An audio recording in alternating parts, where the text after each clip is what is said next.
Vandeham Shri Guru Shri Yuttapada Kamalam Shri Gurun Vaishnavam Sha Shri Rupam Sagrajatam Sahagana Raghunathan Vitam Tam Sajivam Sadvaitam Savadutam Parijana Saritam Krishna Chaitanya Devam Shri Radha Krishna Padan Sahagana Lalita Shri Vishakanvitam Shah Om Ajnanatimirandasya Gyananjana Shalakaya Chakshurun Militam Yena Tasmai Shri Guruve Namaha Shri Chaitanya Manobhishtam Stapitam Yena Bhutale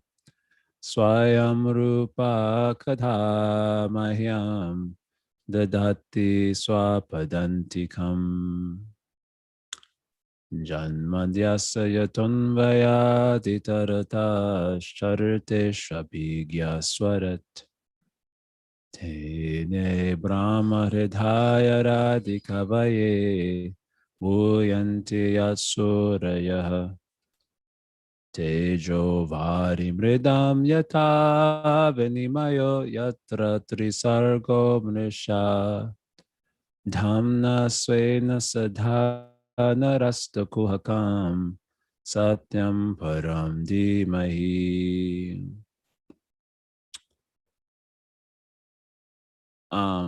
Okay, Sanatana Siksha, Atmarama verse discussion. Shri Chaitanya Mahaprabhu. What's going on here? So many of these. Sorry. Closing some documents up here. Okay. Shri Chaitanya Mahaprabhu is giving explanations with according to the 6 alternate meanings of the word Atma. Alternate means besides the word Atma meaning Brahma, the absolute truth. He's giving other meanings. So we're just hearing about those meanings. And today we'll hear a little bit about the word Atma as Buddhi, and one who has a special type of Buddhi or intelligence is also called Atmarama. That's all I have time for because it was a late night due to Thursday night kirtan. And yeah, so we'll do that. And if there's questions about the subject matter, or if you want to ask other questions, provided that we end earlier than usual, then you're open to do that.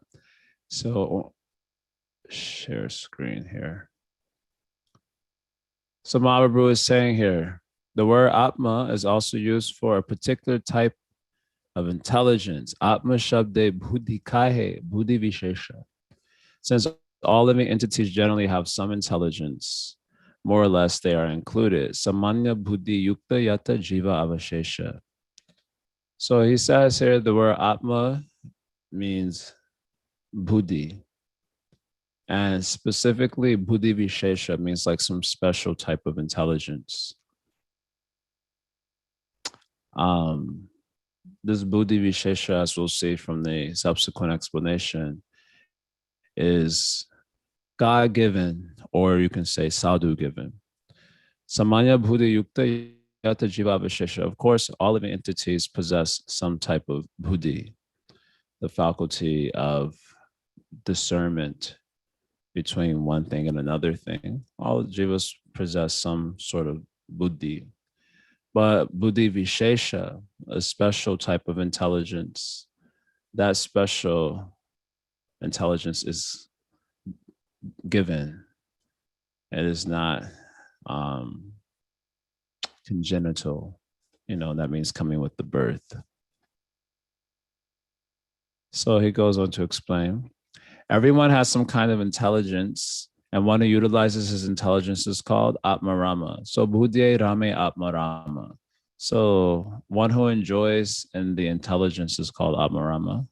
So there are 2 types, Duita Prakar. One is a learned scholar and philosopher, and the other is an uneducated, illiterate, foolish person. So Pandita Munigana Negranta Murka Ar.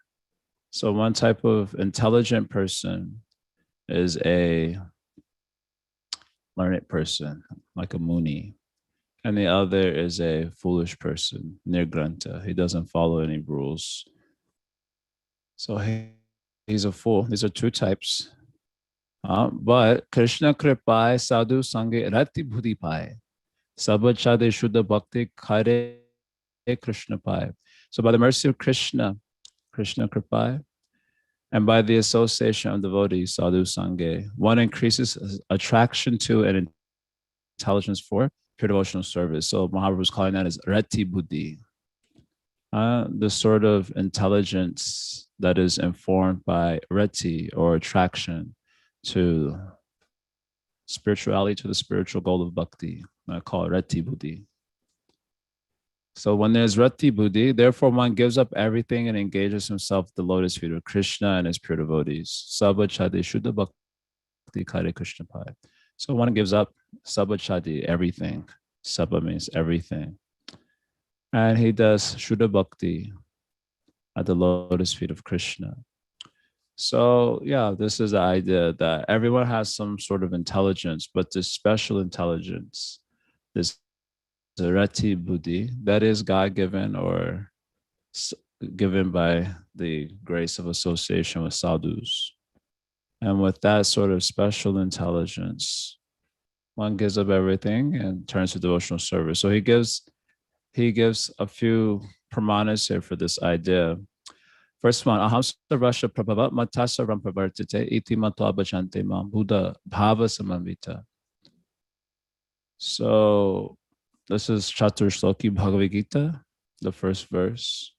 So Krishna says, I am the original source of everything, aham sarvasya prabhava, and everything emanates from me, matasa rampravartite. So the wise who perfectly know this, iti matva, engage in my devotional service, bhajante mam. And it says here with love and devotion, but the word here is Buddha also. Those who know this do my bhaja, and they are Buddha. They are intelligent. And bhava samavita, they develop the bhava. Bhava samavita means they develop bhav bhakti. This is how Srila Prabhupada takes it when giving his talk on this particular verse. This word bhava samavita means they become endowed with bhava, bhav bhakti, right? Iti matva, this word iti matva is important. It means thus understanding Krishna as the source of everything, as understanding Krishna as the source of matter and spirit. Iti matva, if you understand this, thus. So how does one come to understand that? Well, they come to understand it by hearing from sadhus. As Krishna also says in Bhagavad Gita, what is it? Savima Maya Saktamana Parta, Yogam Yujamana Shraya, Asamshayam, Samagramam, Yata Gashashi Trinu. So just hear, and if by hearing Asamshayam Samagramam, you'll become free from doubts and you'll know me in full just by hearing. Hearing from the right sadhu. So iti matva means hearing from sadhu. If you hear from sadhu, you understand Krishna tattva, the truth about Krishna, and naturally understanding that reality. Bhajante mam, one does his bhajan, and Buddha, then you become intelligent. But what type of intelligent? Bhava samanvita, the intelligence that is endowed with bhava, or will lead you to be endowed with bhava, which is what Mahaprabhu was calling Rati Buddhi. So this is a very nice selection, pramana, for what Mahaprabhu was talking about. So whoever you are, Mahaprabhu said there are two types of intelligent peoples, the learned person called as Pandit and the foolish person. So this can apply to both of them, that if they hear from sadhus, they worship Krishna, and then they become actually Buddha, they become actually intelligent.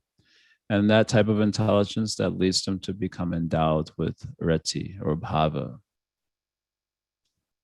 Okay, another verse. This is a very nice verse. I used to love quoting this verse years ago. Te vai vidhan Tyatitaranti Chateva Mayam. Stri Shudra Huna Shabara Apipapa Jiva Yat Bhuta Kramaparayana Shila Shiksha Strayakjana Apikim Ushrutadharanaye. So women, fourth class men of civilized hill tribes, hunters, and many others born of low families, as well as birds and beasts, can engage in the service of the Supreme Personality of Godhead who acts very wonderfully, and follow the path of devotees and take lessons from them. Although the ocean of nescience is vast, they can still cross over it. What then is a difficulty for those who are advanced in Vedic knowledge? So, Tevai Vidanti Atitananti Chadeva Maya. So, those people who are under the influence of the Deva Maya, they can cross over her influence, Atitananti Chadeva Maya. They can cross over the influence. And then some categories are given here: women, Shudras, Huna Shabara, like barbarian class of people, Papa Jiva, even sinful Jivas. How they will cross over that Deva Maya? Yad Yad Bhuta Krama Parayana Shila Shiksha. If they take the Shila and the Shiksha of those who have taken shelter of Krishna. Abhuta Krama means Krishna, who does like wonderful activities or has wonderful steps. That might be a reference to Vamandev, but has wonderful steps. Parayana. So they've taken shelter of such a wonderful person that's the devotees. Shila Shiksha. Shila Shiksha means Shila means their like behavior, their character. And Shiksha means their instructions. So if you take lessons from their character and their instructions, then you can cross over the Deva Maya no matter what your position is. And it says here, Tiryagjana Api, even if you are in a class of birds and beasts. So I don't know exactly how they take shelter of the Shila and Shiksha of devotees, but this is the statement of the Srimad Bhagavatam, Tiryagjana Api. Even if you're an animal, there's possibility there. Then what to speak of those who are Shrutadharana? So Shrutadharana, translated here as persons advanced in the Vedic knowledge, refers to persons in bygone ages simply by hearing one time a subject matter, they would understand it completely, and they would never forget it. They could recall it immediately in full just from hearing it one time. So they're called the Shrutadharana, one who can hold the Shruta, one who can hold what they hear. Like us, we don't do very well in that department. I've done this many times in the past where after a class that I've given or even some other class that I've participated in, and I would ask devotees like literally right after the class what they've gotten from the class, and they couldn't hold it, anything. They couldn't remember anything specific. Oftentimes I've seen that. So we have a hard time with that. But one who can hold what they hear, that is called Shrutadharana. Apparently they used to even have these competitions in India called Shrutidhar competitions. I don't know if that's exactly what they were called, but there were Shrutidhar competitions. I've heard this from devotees. And the competition would basically be, one Shrutidhar competitor on the stage and like 100 people sitting in front of him, or 30 or whatever the number would be. And they would each ask him a different question. And after asking him a question, they would like ring a bell a certain number of times.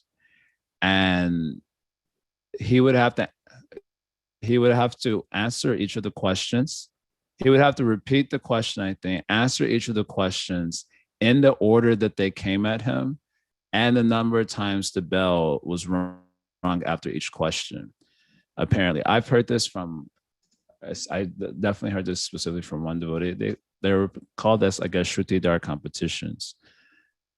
So you can imagine the power of the people in bygone ages who had this ability that they could hold whatever they hear.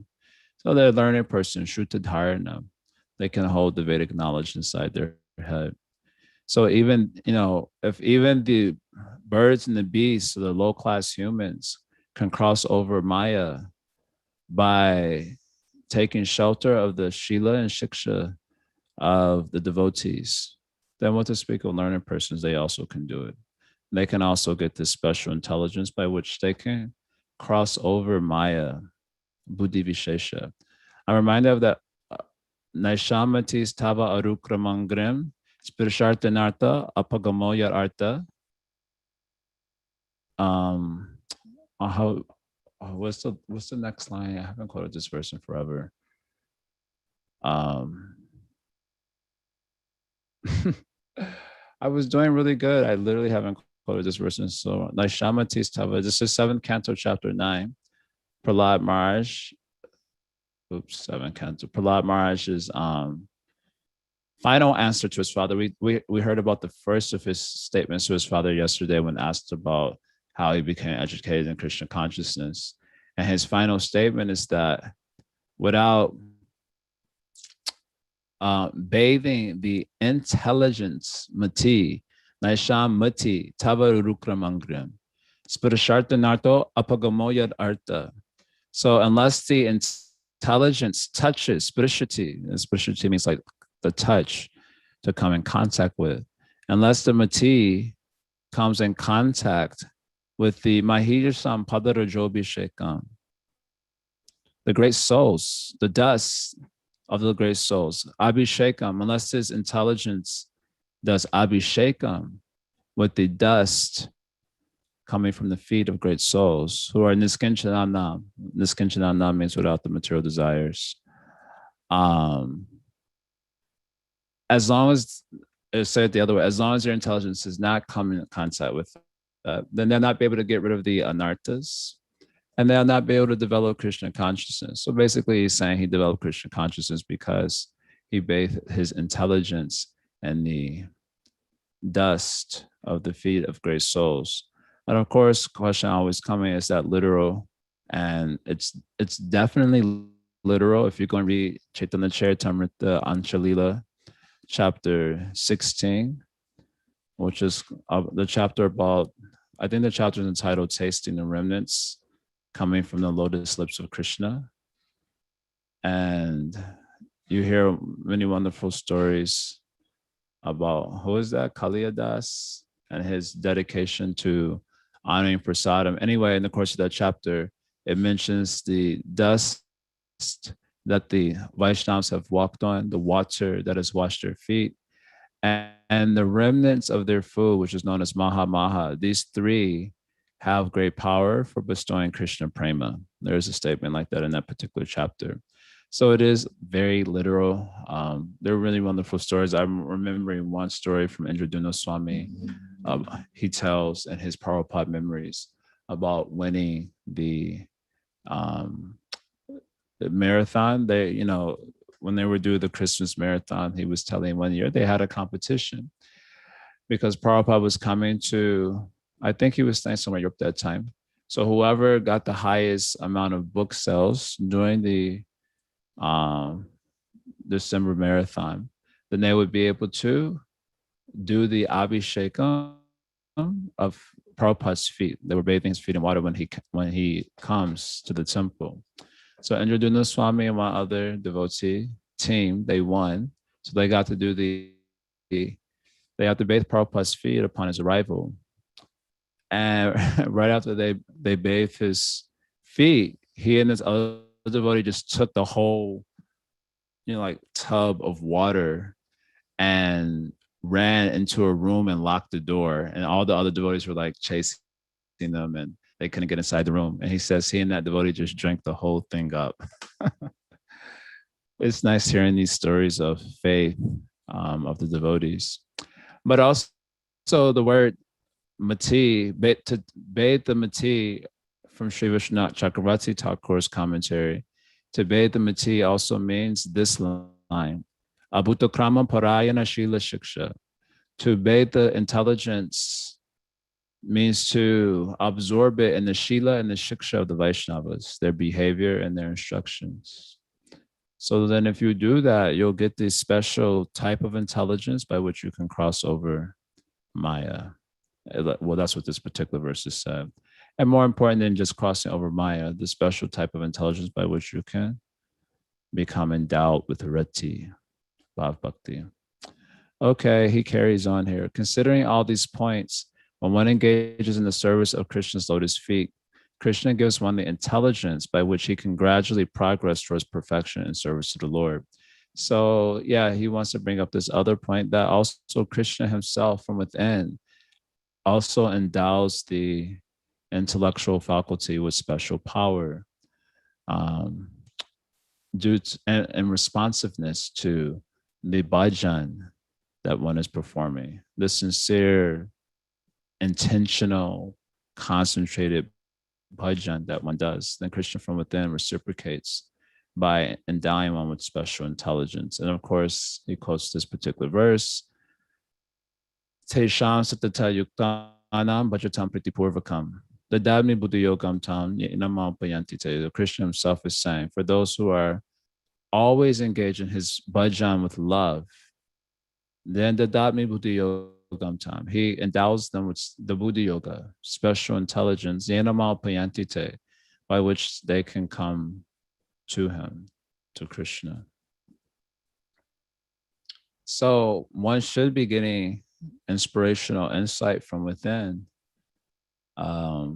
to move closer and closer to their ideal from Krishna.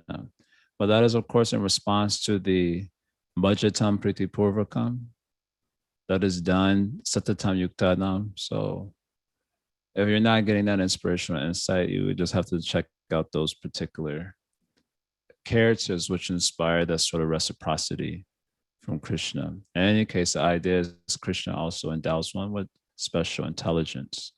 Okay, so then he mentions bhakti itself. Now, this was a theme that came up in his summary, that Krishna's mercy, Sadhu Sanga's mercy, and also the mercy, you can say mercy or influence of the performance of bhakti yoga itself, that itself endows one with special types of insights. And in the context of this, endows one with special type of intelligence. So Mahaprabhu suddenly mentions you can call it Panchanga Bhakti, the 5 most potent angas of sadhana bhakti. Sat Sangha Krishna Seva Bhagavatanam Brajavas A Pancha Sadhana Pradhan. To be elevated to the platform of devotional service, the following 5 items should be observed: association with devotees, engagement in the service of Lord Krishna, that means the deity, the reading of Srimad Bhagavatam or hearing, the chanting of the holy names, and residence at Vrindavan or Mathura. So why he's bringing this up? So one's dormant love for Krishna gradually awakens if one is a little advanced in one of these 5 items and is intelligent. Okay. The reason he's quoting this verse, Duru Hadbhuta Viryasmin Shraddha Dhure Stupanchake Yaturastalpo Api Sambandha Sadhyam Bhava Janmane. So this is coming from Bhakti Rasamrita Sindhu after Rupa Goswami mentions that these 5 angas are the most powerful angas of bhakti. Then he wants to really cement that idea in our head. So he composes this particular verse, which he says that it's very difficult to understand the influence of these 5 angas of bhakti. Shraddha Dhure, even if one is without Shraddha, or Dure means far away. Shraddha is far away. They don't have much Shraddha. Even without that, Yatra Swalpo Api Sambandha, even with just a little performance, or it says here, Sambandha, a little relation with one of these 5, Satyam Bhavajanmane. For persons who are Satyam, then the bhava can manifest, this is like literally a really extraordinary statement. He's saying that it's very hard to understand the wonderful influence or power of these 5 for a person, even without Shraddha, simply having a little acquaintance with one of these 5 angas. If they are Satyam, then they can manifest Bhav Bhakti. So that's a pretty extraordinary statement. The word Sat Dhyam, so that means like the true intelligence, right? The Dhyam, the intelligence that is set. So our acharyas, they say that the word Sat Dhyam actually means devoid of offenses in this context. So that's why Prabhupada in his word meanings given that extra element, those who are intelligent and offenseless. Then even if they have a little contact with one of these five angas, then this extraordinary thing can take place where they develop rati, or they develop this special intelligence that moves them towards love of God. So that is the influence of bhakti. So I think Maru was going to say a point like that. I'll just read the translation here. The power of these five principles is very wonderful and difficult to understand. Even without faith in them, a person who is offenseless can awaken his dormant love of Krishna simply by being a little connected with them. Okay. Okay, he wants to make one other element here about being intelligent. If a person is actually liberal and intelligent, udhara mahati, he can advance and become perfect in devotional service, even if he has material desires and serves to love the Lord with some motive. So udhara means liberal, and mahati, great. The word udhara, anyway, you'll see what the verse that Mahaprabhu quotes refers to a certain type of intelligence, like a broad intelligence, as opposed to like a crippled one. You have like Mahatma, Duratma. So the word Mahatma means broad-minded, and the word Duratma means crippled-minded.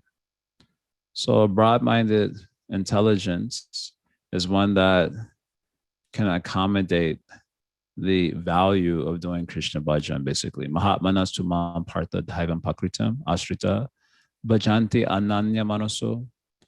A broad intelligence is one that considers, I'll do the bhajan, the ananya bhajan of Krishna, even if I have material desires. So that's what it's saying here. Nana kame bhaja, even if you have all sorts of desires, you can still develop bhakti siddhi. That means perfection in bhakti, even if you were doing bhajan with material desires. So what does that mean? It's obviously going to be a little qualified here. He quotes this verse, obviously. Akama sarva kama va moksha kama udhariti. Tivrena bhakti yogena ye jeta purusham para. So whether one desires everything or nothing, or whether he desires to merge into the existence of the Lord, that's moksha kama. He is intelligent, udhariti. So that he has broad intelligence, liberal intelligence, or broad intelligence. He is intelligent only if he worships Lord Krishna by rendering transcendental loving service. Tivrena bhakti yogena. He does intense bhakti yoga to Krishna, the supreme Purusha, Purusham Param. So you're also called as intelligent or endowed with special intelligence if you worship Krishna, even though you have other sorts of motives. So why is that? And he's kind of already brought this up earlier in this exposition. Kaviraj Goswami specifically has brought this up earlier, but it's going to say it again here. And the reason is this: Bhakti prabhava se kama chadhana Krishna pade bhakti karaye guna akarshiya. So devotional service is so strong that when one engages in it, he gradually gives up all material desires and becomes fully attracted to the lotus feet of Krishna. All this is brought about by attraction for the transcendental qualities of the Lord. So the idea here is that bhakti itself has its own influence. That's why you're called as intelligent if you do bhakti, even despite being, you could say afflicted with the ghosts or witches of material desires. Bhukti mukti sprihayava pishachri hidivartite katam bhakti sukhasyat. This verse is coming from Srila Rupa Goswami saying, as long as the witch of bhukti and mukti, haunt the heart, then how can the happiness of bhakti appear there? So in that particular verse, he's trying to explain that by negative inference that um, by negative inference, he's trying to explain that those who have adhikar for pure bhakti should be more or less devoid of the desire for bhukti and mukti. Because if you have desire for bhukti and mukti, then the happiness of uttam bhakti or shuddha bhakti can't come inside the heart. So now we're hearing here that no, if you're intelligent, you should also just do bhakti yoga. Come as you are. That is one of the beautiful concepts of bhakti yoga or ideas of bhakti yoga that differentiate from other processes. And other processes, purity, certain levels of purity are a prerequisite for engagement with that process and, in substance or in authenticity. Whereas in bhakti yoga, you can just come as you are, however contaminated or impure, you come as you are. That is, and purity is not a prerequisite for engagement with bhakti. At most, the receptivity to grace given is the only, you can say, prerequisite, because bhakti itself has to be given. So one need to be receptive to that gift. That's all. But however you are, if you can accept a gift, then bhakti itself will produce the purity. So this is what it's saying here also. Bhakti prabhava means by the influence of bhakti. So all these other desires, one starts to give up because bhakti, by continuous and regular steady engagement with it, removes the impurity of other desires, or bhakti can transform them in extraordinary ways that they complement or align with your highest goal in life. So bhakti itself has this amazing influence to give, basically the context here is to give extraordinary intelligence. And yeah, that's why Prabhupada would say things like even a child, he could do bhakti.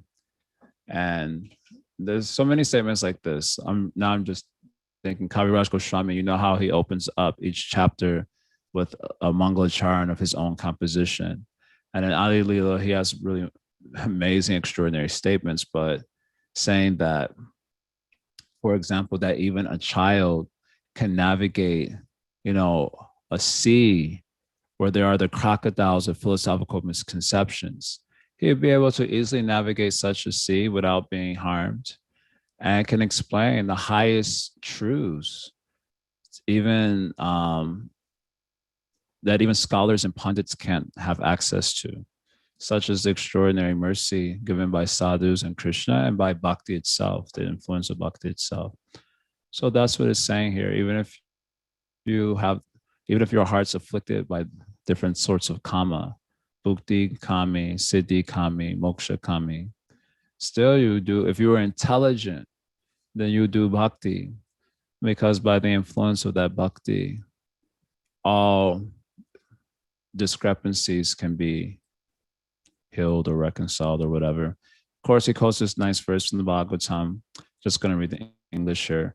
Whenever Krishna is requested to fulfill one's desires, he undoubtedly does so, but he does not award anything which, after being enjoyed, will cause one to petition him again and again to fulfill further desires.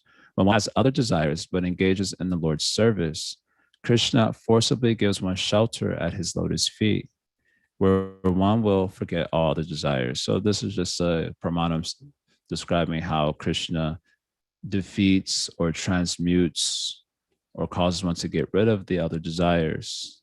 That is the reciprocity of Krishna with one's performance of bhakti.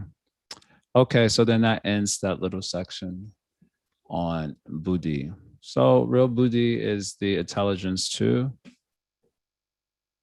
The intelligence that seeks reti. That's what we feel like. And one who has such special intelligence, they are also called as Atmarama. One who honors that God-given or or sadhu given or bhakti given intelligence, they are also called as Atmarama. So in that sense, all sadhakas who honor the special intelligence that has been gifted to them, they are also called as Atmarama. And certainly such Atmaramas become taken over by their attraction to Krishna, as is the statement of the Atmarama verse. Okay, so we'll stop there. Okay, I'll take a couple of questions. And if there's... Hare Krishna. I'm sorry, I always have questions. If others have any questions, please feel free to go first.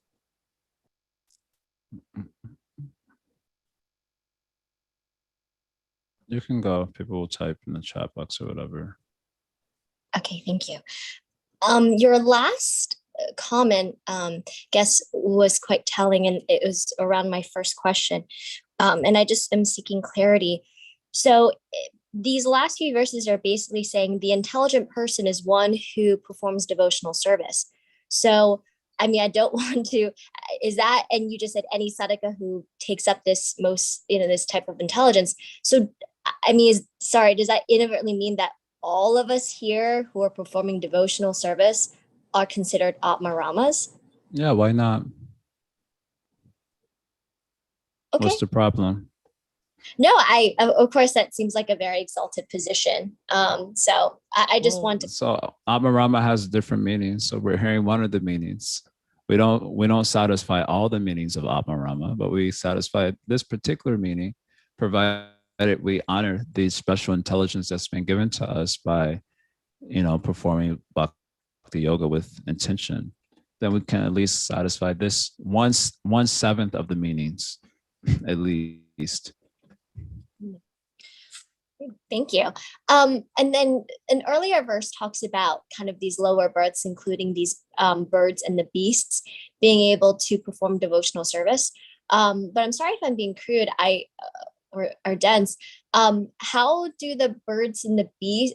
Because we're not talking about, say, Bharat Maharaj being a deer, but we know that human form of life, the one kind of special talent is intelligence to realize God.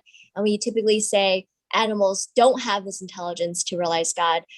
So how do we make sense of that? Unless is this this verse tying to earlier saying like the Moonies are the birds, and so it's kind of like Bharat Maharaj. So how do we make sense that animals, the birds and beasts, don't have this intelligence to realize God, but yet it's... I don't know. It's something you make sense of. It's more something. It's perhaps an expression of the faith that the power of Krishna, the power of sadhus, the power of bhakti, can do anything. That's the faith, that it has extraordinary capacity. So there's a lila where Mahaprabhu is going in Jarikham forest, and by his sankirtan, all the animals begin chanting and dancing. The deer and the tigers are seen embracing and kissing one another. And Balabhadra Bhattacharya, he was traveling with Mahaprabhu as his Brahmana servant. And he was freaking out when he saw this. There's a nice drawing of this where Balabhadra Bhattacharya is kind of like in the background. He's like looks extremely nervous because there are a lot of dangerous animals, but they're all dancing and chanting Sankirtan. So how are we to make sense of that? Well, you could say, well, that's God and he can do anything. Exactly, that's the point. That God can do anything.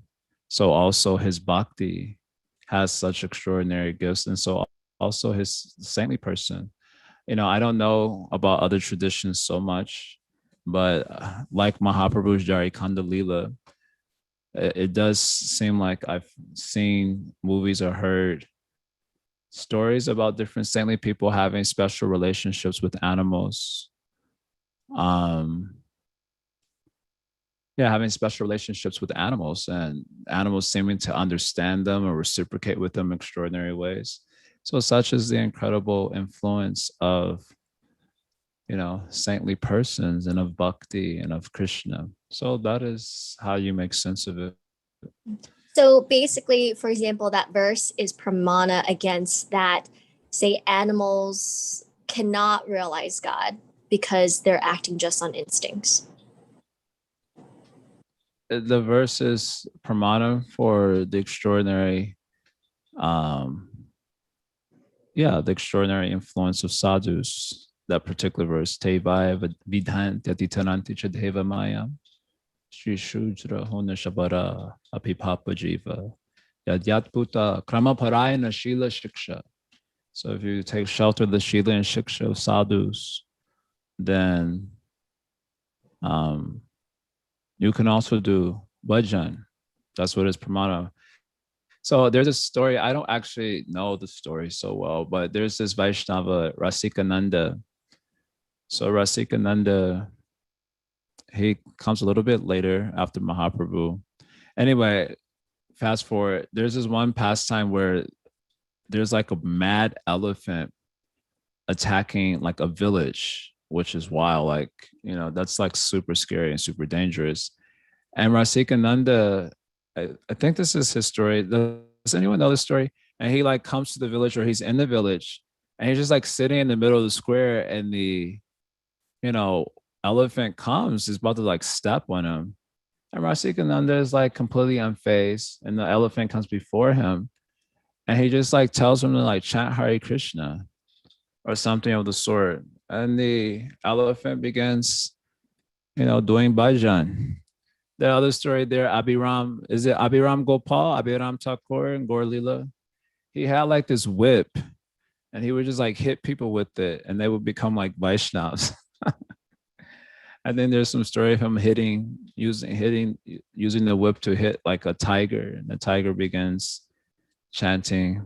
So there's so many stories like this that are told, probably in all traditions. So I wouldn't. Thank you. So it's, to switch around to confirm, it's pramana for the power of association of sadhus and the power of what grace by Krishna can do, that any living entity can pick up devotional service. Yes. And so to check, I think I might have caught this, that the prerequisite and adhikar for bhakti is grace. Yeah, the adhikar for bhakti is generally called shraddha, right? And that shraddha is given usually through the channel of sadhus. Because that ties to basically these animals who typically wouldn't be able to perform devotional service and felt love of God, they're given grace through the sadhus that they can pick it up. So, okay. Yes. We would say just to confirm, it's the adhikar for karma yoga is beginningless ignorance. The adhikar for gyan yoga, then thus dhyan yoga as an extension, is the purification of the antakarana. And then the prerequisite for bhakti is shraddha, faith, which is given by sadhus. Yes. Perfect. Thank you. And then in CC 24-196, it talks about the liberal. When one is liberal, one could take up devotional service. But that's a very interesting concept, because maybe it's... We already described the word udhara means broad. It refers to a certain type of intelligence. Okay, I guess I'll have to sit with that. Because broad-minded, I guess I'm applying my own definition, which would mean like one's not following the rules and regulations. No, so Bhagavatam was quoted, Tivrena akama sarvo kamava moksha kama udhara dihi Tivrena bhakti yogena yajeta purusham param. So udhara was defined specifically there. Udharadi, if you have broad intelligence, then you do Krishna's bhajan. That's what the verse was saying. So that's how Mahaprabhu is describing udhara. You do Krishna bhajan. That is how he's describing udhara. So someone may have some other meanings. So that is a different thing then. Thank you. And my last question is, just taking it a step back, we saw that there's 7 types of Gyan, Art Morales within like the Gyan path. Is that right to say? 6 in the Dhyana Yoga path. And how many are there in the Bhakti Yoga path? We haven't gotten to that yet. So he's going to get into that. It's a lot. Oh, he's going to break it down in terms of Vaidhi Sadhana, Raganuga Sadhana, Jatarati, Ajatarati. He's going to be a lot of little breakdown there. Okay. And so we don't know yet the like total number of like types of Atmaramas. And No, then we've only heard, so we've heard the first 13, and now we're hearing the next 6 after that. So that's going to bring us up to 19 explanations. So then I think there's 61 explanations. So oh, sorry, they're saying there's 61 types of Atmaramas. yes. And then does Karma Yoga have any? Not 61 types of Atmaramas, but there'll be 61 explanations for the Atmarama verse. Mahaprabhu doesn't mention any Karma Yoga stuff yet. Okay. And is that proper to say, so there's 61 types, or sorry, explanations of Atmaramas, and 7 fall within the Gyan Yoga path? Is that like the No, proper? so there's 61, there will be 61 explanations of the verse. He's described, and the verse has, Atmarama is not the only word in the verse, right? There are many other words. So you're going to explain all these things. So far, he's described, 7 types of Atmaramas on the path of Gyan, 6 types of Atmaramas on the path of Bhakti. Then he's describing another 6 types of Atmaramas just now with more generic meaning. Then he'll get into Bhakti Yoga after that. Thank you so much. Hare Krishna. Prabhu, I love the message, come as as you are, as the glory of Bhakti. No one is disqualified from performing Bhakti because of our backgrounds, as that is all peripheral, not central. But in practical world, it's saying that we don't completely accept everyone with their conditionings. That's because of our own limitations and consciousness, right? We're not like the paradigmatic bhakta. We're aspiring to become the paradigmatic bhaktas, but we're not there yet. So all the limitations that we have within us, we tend to project them to others, and it plays out as our not accepting them for whatever reasons. You give an example. For example, I was having a discussion with one of the devotees about gay marriages, and his argument was, yes, we may encourage them to chant here, etc., but we will never conduct their marriage ceremonies in the temple. Yeah, that's fair, because there's no such thing as a gay marriage in Vedic ceremony. Marriage itself has nothing to do with bhakti. So if people want to, I've seen devotees do this. Well, bhakti is, we're all accepting. Yeah, that's true. As it relates to bhakti, it is as it relates to the soul. But marriage is not relating to the soul, that's relating to the body. So there's, social standards and criteria and scriptural injunctions for how you deal with the material stuff. And marriage is just one of those things. There's nothing spiritual. There's nothing inherently spiritual about marriage. It's a very material varnashram sort of thing. So that's completely fair, whatever this devotee is saying, that there's no such thing as gay marriage in Vedic culture. That's completely concoction. I know there are devotee groups that are, or I know that this has been done in certain spaces, devotee spaces, and that, is neither here or there. I don't really care. Like bhakti, yeah, out of compassion or kindness, they've perhaps honored a certain ceremony because those devotees were a part of their sangha, and they felt that that was important to honor them in that way so that they wouldn't feel alienated. And that's kind of like a personal decision. But as far as Vedic edicts are concerned, that's literally a fair point. I don't see any negativity there per se. Like inherently, I see how it can be taken as such, though, of course. Okay, so then you say, and no guru or sannyasi will participate too. Well, that's probably in ISKCON because they've become, if a guru or sannyasi participates, then that means they're advocating for something that isn't in the Vedic culture. And so they'll be socially slandered. And, especially with sannyasis and gurus, like the slightest mistake, it's magnified like wildfire. So I get why a sannyasi or guru will feel apprehensive about participating in such a thing. So we are not accepted. We may be allowed to come as we are, but expected to not stay as we are. Is that correct? Yeah, you can come as you are. Of course, I don't think anyone wants to stay as they are. We are in a process of becoming, right? We're trying to become the paradigmatic devotee, um, become the true mystic, the true lover that is absorbed in love of Godhead. All of us are in the process of becoming. So we don't want to stay as we are. When we come as we are, then we have to, we're kind of the first stages is understanding the metaphysics of what we're trying to do for our soul. And when understanding that, there is still the harsh realities of reconciling your soul pursuits with your material circumstances. And the fact of the matter is the material circumstances, because it's material, they have a lot of limitations on them.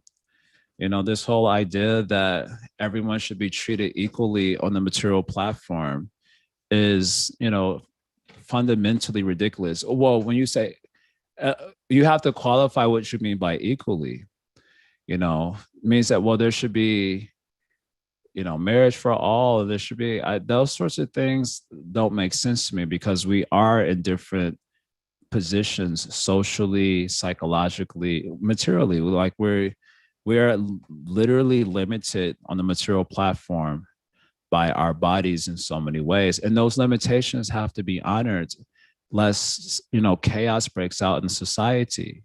Just like now in America, they don't even want to honor the limitation of being put in a certain body and a certain gender, that is to say. So now they're saying there's no gender. Now they're coming up with new categories like non-binary, which can mean either you're neither male or female, or you're both male and female. Just these completely ridiculous categories are being manufactured because they don't want to honor the limitations of being in a particular material body. Or you don't want to honor the limitations of a certain circumstance of life in terms of, like, let's say, ability, or like physical ability or intellectual ability, right? You have this notion that, well, everyone should be treated absolutely the same. So then you create an education system that gives everyone the exact same training, even though we all have different gifts and abilities. So we're forced to go to this training that doesn't honor our abilities or honor our limitations.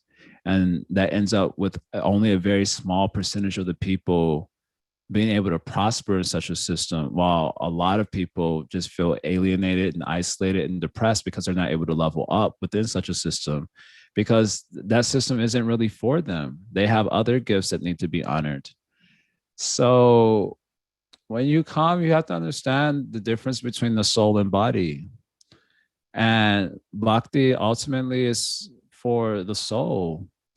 And there, it's universal, it's all accepting, it's all embracing. But then when it comes to the material stuff, there are limitations on that. And I know that, like, a more liberal politics wants to do away with some of these sort of social conventions, which are considered traditional. But traditional stuff honors certain limitations. Like, you have a man's body, this is for you. You have a woman's body, this is for you. And although there could be exceptions to the rules, the general problem of not honoring those limitations is to invite chaos into the world. So that's what's happening now. A lot of chaos is coming into the world because people can't deal with their material limitations, and they can't deal with how someone might want to honor those limitations and not make something mainstream like gay marriage. That's not something that should be mainstream, because mainstream for a society, I'm speaking about now, mainstream means they want to protect the sanctity of what it means to be married and to have children, because that's what a society is going to care about. Basically, they care about the quantity and quality of their population. So that means quantity means they need people means heterosexuals getting married and having at least 2 kids. That's just to replace the population. This is, of course, for a society that doesn't hate itself. And they're also concerned about the quality of the population. So that depends on kids growing up in good homes and getting proper moral and character building education. And a large portion of that depends on how the kids are growing up in the house. So that means a society is going to care about that. That means that's what they're going to want to make mainstream. They're not going to want to make mainstream, let's say, alternative lifestyles. And I totally get that. That's fair. So I don't know if it's fully fair for people to try to impose a liberality of bhakti onto the physical world. They're kind of like two domains of being. And although there's crossover to some extent, at the end of the day, one has to honor that there is two domains of life that are, let's say that we're navigating. And we have to honor the principles in each domain. And one domain, it's very limiting and kind of depressing. That's the material domain. But in the spiritual domain, it's free. So the more you lean into that, the more you'll feel free and happy. So there's that. But yeah, you're allowed to come as, but you're not allowed to stay. You can stay as you are, but you're not going to be happy like that. So we are always in the process of becoming the paradigmatic devotee. So that's that. Okay, so Agape says, where is the distinction between aspirants of pure bhakti and Mishra bhakti in the idea expressed in class today? Like it was said that their desires for bhukti mukti will be purified if they accept the gift of bhakti. Is that acceptance including the desire for uttam bhakti? Because one could say Mishra bhakti also accepted the practice of bhakti to attain their goals. So where is the distinction between aspirants of pure? So yeah, I don't know the answer to this question. Mishra bhakti has so many varieties, and at least half of the varieties, they still pertain to a largely devotional orientation towards God. And so those still, like in other words, bhukti and mukti. Bhukti here means just like gross material desires that pertain to the material world. And mukti means the desire for liberation, which isn't favorable for devotional attainment. So those desires can be purified by engagement with bhakti yoga. But some of those persons who engage may be Mishra bhaktas, which means they have some attraction to the Vaikuntha realm. They're attracted to the Sukha and Aishwarya available in the Vaikuntha realm. And they're also attracted to rendering loving service to Krishna in the Vaikuntha realm. So that is also considered as Mishra bhakti. But that is not so unfavorable. So that sort of desire can be nourished by their practice of mixed bhakti, and they can attain that goal. That's an intuitive insight. Obviously, our acharyas don't spend much time talking about Mishra bhakti too much, except to contrast it with the glory of Shuddha bhakti. But such attainments are certainly possible. In fact, you can say the primary attainments in the ages where Krishna himself doesn't come to distribute Shuddha bhakti as Sri Chaitanya Mahaprabhu or as himself in the Dwapara Yuga, which he appears. So that Mishra bhakti attainment, Vaikuntha Loka, is a regular thing. So that is okay. And then the Mishra bhakti that is like, I'm actually interested in something material and I'm doing bhakti to get that something material. So if one sincerely does bhakti, those sorts of desires can be purified.